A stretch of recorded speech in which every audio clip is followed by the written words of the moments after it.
Բարոյս արգելի ֆուտբոլասերներ։ Եթերում Շավի Թայմ հաղորդաշարի հերթական թողարկումն է։ Բարեկամներ, այսօրվա հաղորդումը փոքրինչ կտարբերվի նախորդ թողարկումներից։ Շավի Թայմը այսօր կանադառնա Հայաստանի ազգային հավաքականին։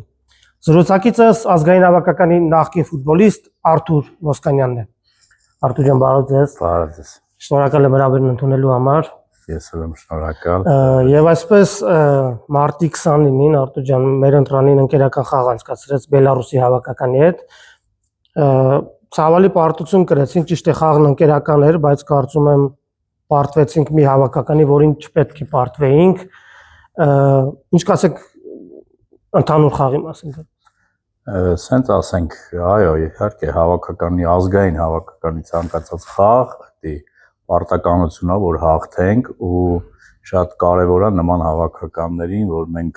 իմ կարծիքով մեր ֆուտբոլիստների որակական առումով եւ մեր թիմին նայելով, այո, պարտավոր ենք հաղթել։ Շատ կարևոր էր այդ խաղում ուրախալին էր, որ շատ ֆուտբոլիստներ մենք կարողացանք տարբեր ֆուտբոլիստների տեսնել։ Երիտասարդ ֆուտբոլիստներ, որոնք նոր էին առաջի անգամ էին հրավիրվել։ Սա այս ընկերական խաղը հենց դրա համար է լավ, որ ժամանակ է լինում խաղալու հնարավորություն տալ բոլորին, թե փոխարինման ֆուտբոլիստներին, այսինքն մեծ է քանակը եւ կարողանում ենք բոլոր ֆուտբոլիստներին տեսնել։ Այս խաղը շատ բան ցույց տվեց, որ մենք ունենք լավ ֆուտբոլիստներ, երիտասարդ, որոնք ես միշտ ասել եմ, այո, մենք ունենք ու այս խաղը ցույց տվեց, որ ունենք լավ երիտասարդ ֆուտբոլիստներ, որոնք ցանկացած բանի կարող է մեր հավաքականին օգնել։ Ու շատ կարևոր է, որ հավաքականում լինի մրցակցություն, որ ցանկացած ֆուտբոլիստ, անգամ հիմնական կազմի ֆուտբոլիստները հասկանան, որ թիմում միշտ մրցակցություն կա եւ իրենց հետևից կան ֆուտբոլիստներ, որոնք կարող են փոխարինել իրենց։ Համաձայն եմ ձեզ հետ, եթե մի քանի այսպես փոքրիկ դրվագների անդրադառնանք այդ խաղի, տեսեք, հաշիվը բացվեց 8-րդ րոպեին, հենց մեկնարկում եւ մենք ունենք բարձրահասակ կենտրոնական պաշտպաններ, բայց գոլ ընդունեցինք պարտվելով երկրորդ հարկում։ Ինչ եք կարծում, դա ավելի շատ պաշտպանների անհամաձայնեցված խաղի արդյունք է։ Ընդհանրապես գիտեք ինչ է, մարզիչները կվերլուծեն այդ գոլերի պահերը, բայց մենք պետքա փաստենք, որ ինչ որտեղ մեր խաղասկզբը մեր մոտ չստացվեց տվյալ խաղում, որովհետև շատ սխալներ են լինում, գնդակի կորուստ է լինում, սա անվստահություն բերեց մեր թիմին, ինչի համար էլ այդ սկզբնական առաջի խաղակեսը կարող եմ ասել, որ այդքան էլ լավ չստացվեց, սխալներ նորից եմ ասում, անուշադրության պահեր, հենց գոլը իմ կարծիքով ավելի շատ անուշադրության պահ էր, որովհետև ֆուտբոլիստները ավելի ուշադիր պետք է լինեն ստանդարտներին, տուգանային հրապարակում, մի խոսքով, այս սխալները մարզիչները գվերլուծեն, կուղղեն ու ավելի լավ է այս ընկերական խաղերում այս սխալները տեսնենք, որպեսզի արդեն պաշտոնական խաղերում չլինի։ Բայց երկրորդ խաղակեսում ավելի արդեն փոխվեց, մենք սկսեցինք ավելի վստահ խաղալ, ճիշտ է, էլի գոլ բաց թողեցինք, սկզբից նորից 2-0 պարտվում ենք, բայց խաղը վերցրեցինք մեր ձեռքը, ունեինք շատ լավ պահեր, հասկանում եք, ու խաղը ուղղակի չհերիքեց ինչ որտեղ, գիտեք ինչ, հանգստությունը, որ հավատային, որ կարող ենք այս խաղը հաղթել, որովհետև շատ դիրքերում շտապում էինք, հարվածները չէր ստացվում, սա ժամանակի հարց է ու ինձ թվում է ժամանակի հետ սա էլ կգա, շատ բազմաթիվ պահեր ունենալը օգտագործելը սա ամենակարևոր բաներից մեկն է։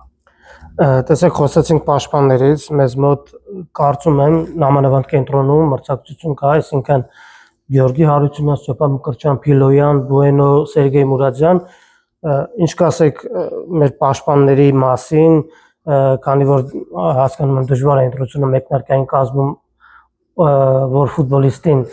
վստահել, բայց ինչ կասեք ընդհանուր շատ լավ նշեցիք, գիտեք ինչն է կարևոր, որ մեր պաշտպանությունում մենք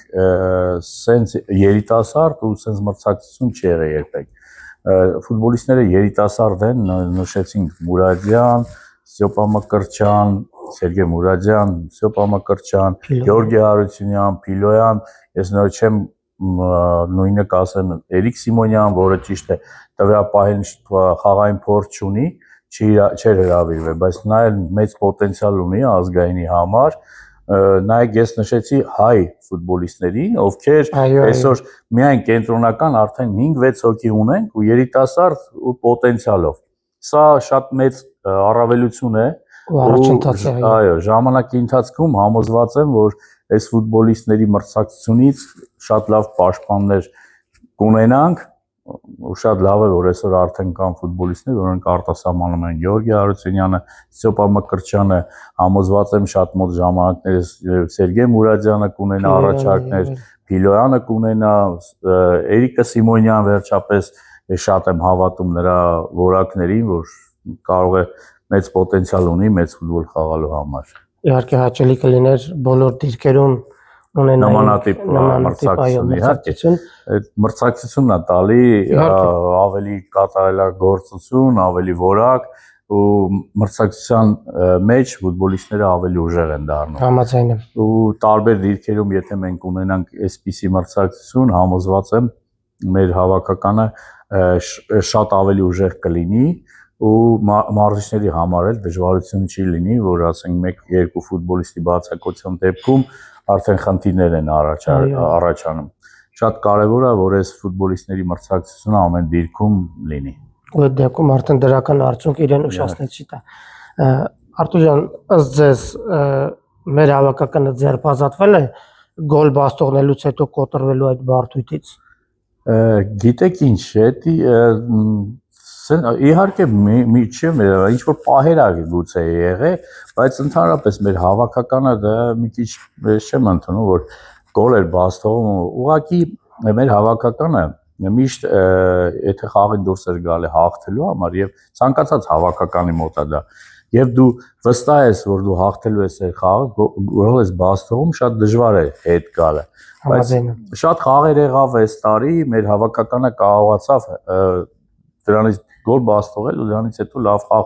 անցկացնել։ Նրան եզակի խաղեր են եղել, ասենք Պորտուգալիայի նման խաղն ա եղել, որ ասենք դժվար ա եղել նման թիմի դեմ, ու ուղղակի մենք զիջել ենք ամեն ինչով։ Ոչ թե մենք ասենք հուսահատվել ենք վերջ, էլ չեն կարող հաղթել կամ ոչ ոքի խաղալ Պորտուգալիայի հետ։ Ուղղակի տվյալ խաղում մենք ուղղակի վատ ենք խաղացել ու չի ստացվել խաղը։ Ոչ թե ասենք գոլ բաց թողելուց հուսահատվել։ Համաձայն եմ։ Ու մեր հավաքականն էլ ավելի ու դժվար խաղեր ա եղել, որ կարողացել են գոլ բաց թողելուց հետո ավերցնել խաղը մեր վրա, ավելի լավ խաղալ, ու իմ կարծիքով ոչ, հիմա չկա տես բան, մեր հավաքականը ցանկացած խաղել, պատրաստ մահաղթանակի ու այդ գոլ բաց թողելը ոչ մի բանով չի ընկճում։ Լիգանք պաշտպաններին, խոսենք Բոյնոյի մասին, նորամուտի խաղներ ինչ կասեք դրա խաղի մասին։ Ճիշտ ասած, ասենց ասեմ, ես դեռ մեկ խաղով չեմ կարող ասել, բայց ամեն դեպքում իմ կարծիքը սուբյեկտիվ այսպես է, մենք ավելի հայ ֆուտբոլիստներ ունենք, որոնց ավելի իմ կարծիքով ավելի ճիշտ կլիներ մեր հայ ֆուտբոլիստների վրա հիմնականում շեշտը դնել, որովհետև այդ դիրքում ունենք մենք ինչպես նշեցինք շատ լավ ֆուտբոլիստներ,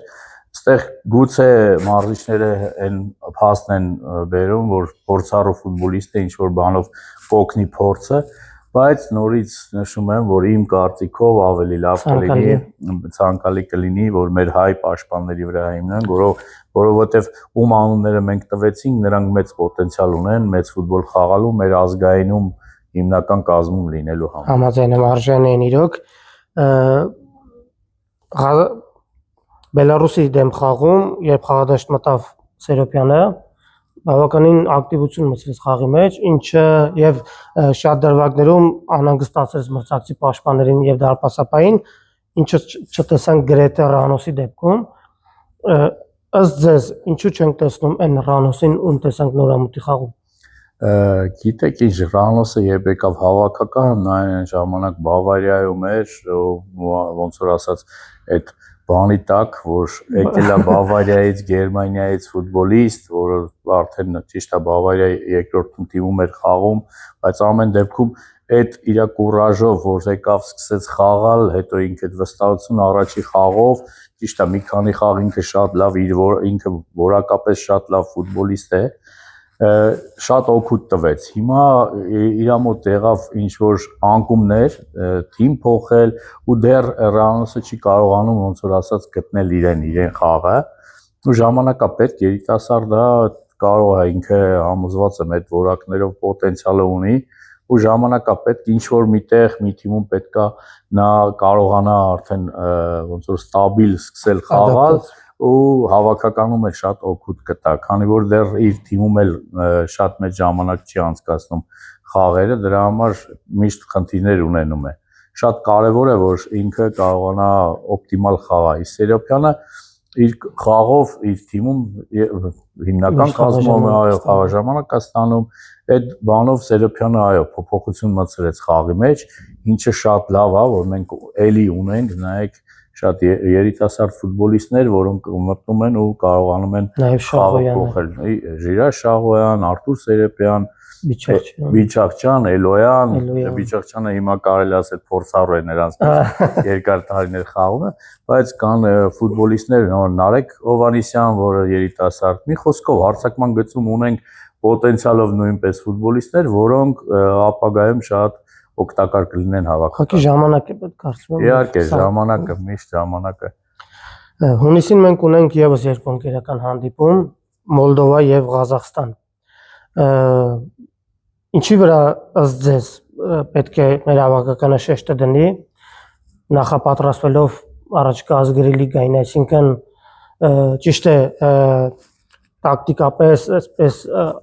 կետ առկետ իհարկե Եղիշե Մելիքյանը կուսումնասիրի եւ այլն, բայց դուք որպես մասնակից ինչ եք կարծում, ինչի վրա կարելի է։ Դե հիմնականում մենք արդեն պետքա այդ երկու խաղերով պատրաստ լինենք արդեն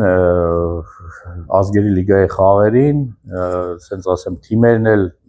միջին կարգի թիմեր են, նույնը հենց Ղազախստան, Մոլդովա, նույն կարգի թիմեր են, Լատվիան, նույնը Կիպրոսը, այսինքն այդ թիմերի դեմ խաղում պետք է արդեն ունենանք ձեռագիր, արդեն պետք է պատրաստվենք, մենք թելադրենք մեր խաղը, որովհետև ես ասում եմ, ֆուտբոլիստների որակական առումով մենք ոչինչ չենք զիջում, դեռ մի բան էլ ավել ենք հակառակորդներից, ու մենք պետք է արդեն ունենանք մեր ձեռագիրը ու հակառակորդին թելադրենք մեր խաղը։ Նման հավաքականների հետ մենք պետք է իմ կարծիքով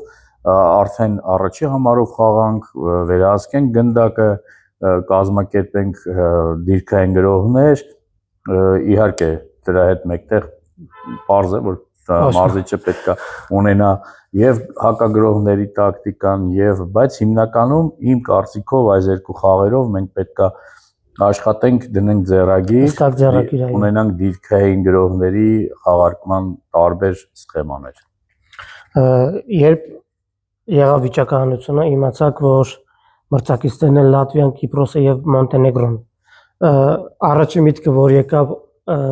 խմբից դուրս գալու հետ կապված շանս ունենք, թե չէ, որն էր, որ լավ խումբ ընկանք, թե ափսոս։ Սենց ասենք, այս վերջի տարիներին դժվար է ասել, որ թույլ հավաքականներ կան եւ ինչ որ մեկի հետ դժվար է։ Մենք էդի տեսանք հենց նույն Լատվիայի հետ, մենք խաղացել ենք, պարտվել ենք նույն Լատվիային։ Այսինքն խումբը վիճակությունից հետո ոչ մի զգացում չկար, որ թույլ հավաքականներ են։ Անգել ընդհակառակը նման հավաքականների հետ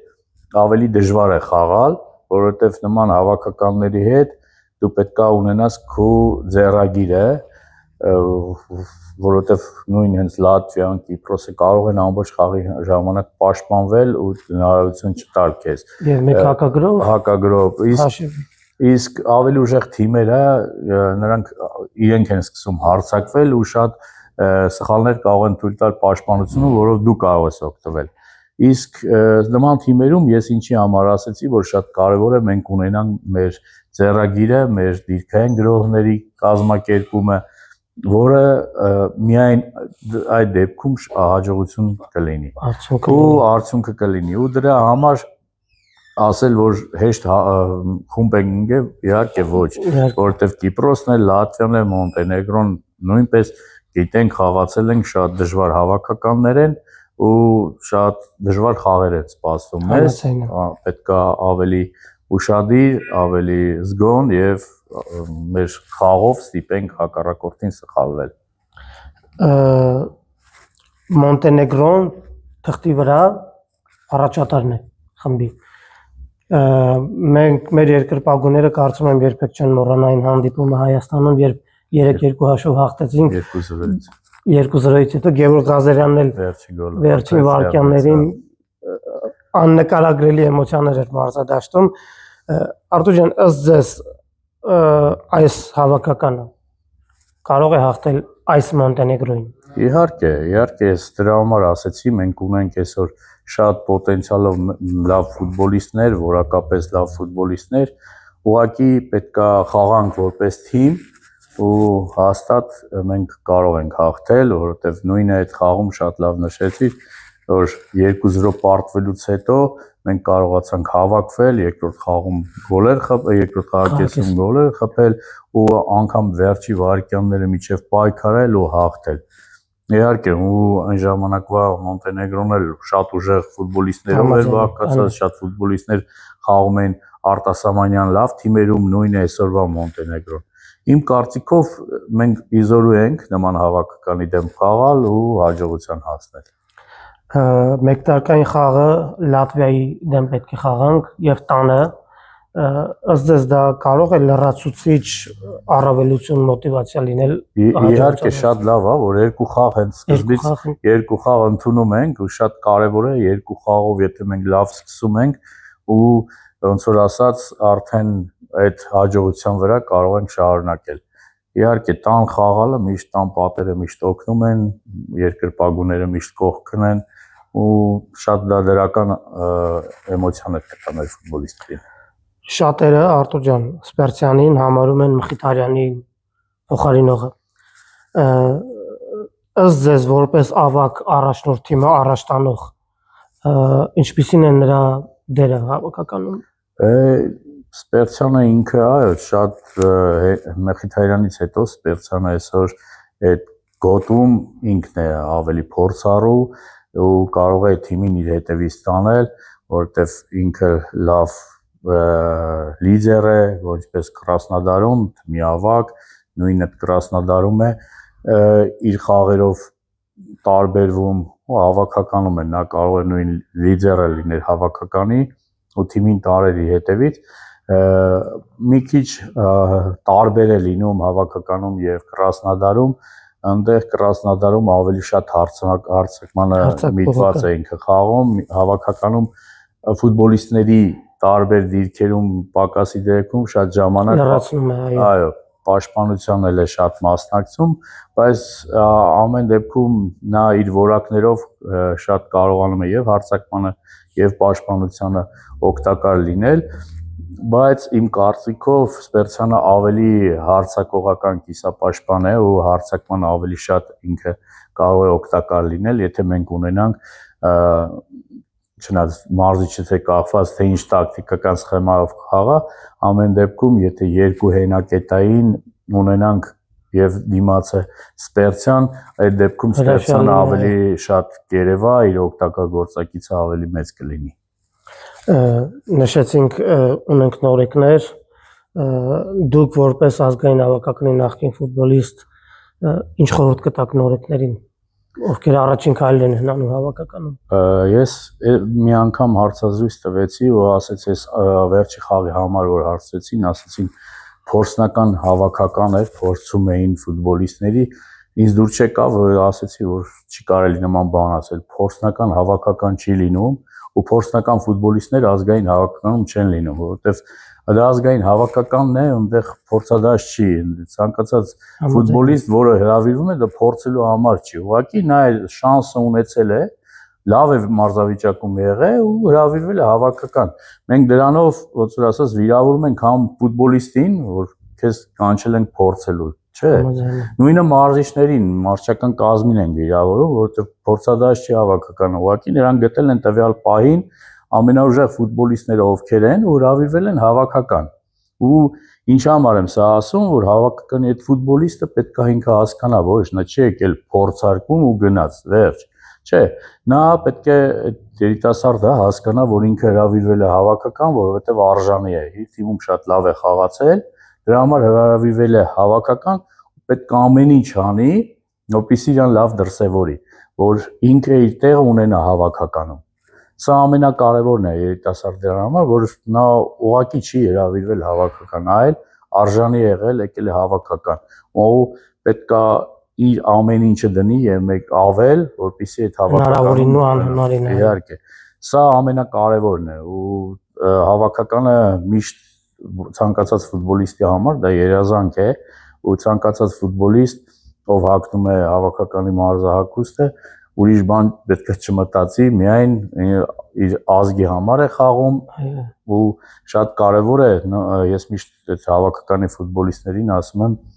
որ նրանք պետք է գիտակցեն, թե ինչ համազգեստ են կրում, որտեղ այդ համազգեստը երբ դու կրում ես, դու մի ամբողջ ազգ ես ներկայացնում։ Եթե ցանկացած հավաքականի ֆուտբոլիստ գիտակցի այդ համազգեստի նշանակությունը, ես համոզված եմ, որ մեր հավաքականը ուժեղ հավաքական կլինի ու թիմ կլինի ու շատ ուժեղ հավաքականների դեմ էլ չենք վախենա մրցելուց։ Իհարկե,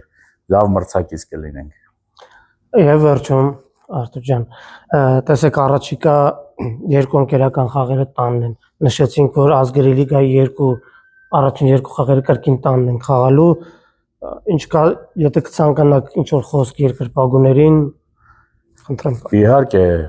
ես կուզեմ, որ մեր երկրպագուն մեր հավաքականի կողքը լինի միշտ, որովհետև եթե մենք երկրպագում ենք մեր հավաքականին, ուրեմն ցանկացած պահի մենք պետք է լինենք մեր հավաքականի կողքը, թե պարտության, թե հաղթանակի դեպքում, բայց երբ մենք հավաքականի ֆուտբոլիստը զգում է, որ իր կողքին միշտ կա իր երկրպագուն, ամեն դժվարություն լինում է անցանելի ու մեր տղաները միշտ հասկանում են ու տեսնում են, որ երկրպագուն իր կողքին է ու այդ հաղթանակներին իրենք գնում են մինչև վերջ։ Ես կուզեմ, որ այդ երկու խաղերից սկսած մեր երկրպագուները լինեն հավաքականի կողքին, հավատան ու մինչև վերջ միասին գնանք հաղթանակների։ Ես համաձայն եմ ձեզ հետ, իսկապես մեր ֆուտբոլիստները, մեր հավաքականը, սիրելի ֆուտբոլասերներ, իսկապես ունի ձեր կարիքը, ձեր աջակցության կարիքը, քանի որ նրանք խաղում են մեզ համար, խաղում են ազգի համար եւ մենք էլ մեր կողմից, ինչպես ասում են, դուք սիրելի ֆուտբոլասերներ, երբ կա կարիքը, լինեք նրանց կողքին, իսկ կարիքը կա միշտ։ Շնորհակալ եմ։ Ես եմ շնորհակալ հետաքրքիր զրույցի համար։ Իսկ մեզ մնում է սիրելի ֆուտբոլասերներ, հաջողություն մաղթենք մեր հավաքականին եւ սպասենք նոր հաղթանակների։ Զրուցակիցս մեր շատ սիրելի նախկին Հայաստանի ազգային հավաքականի նախկին ֆուտբոլիստ Արտուր Ոսկանյանն էր։ Ձեզ հետ ինչպես միշտ Շավարժ Հարությունյանն էր, կհանդիպենք ցտեսություն։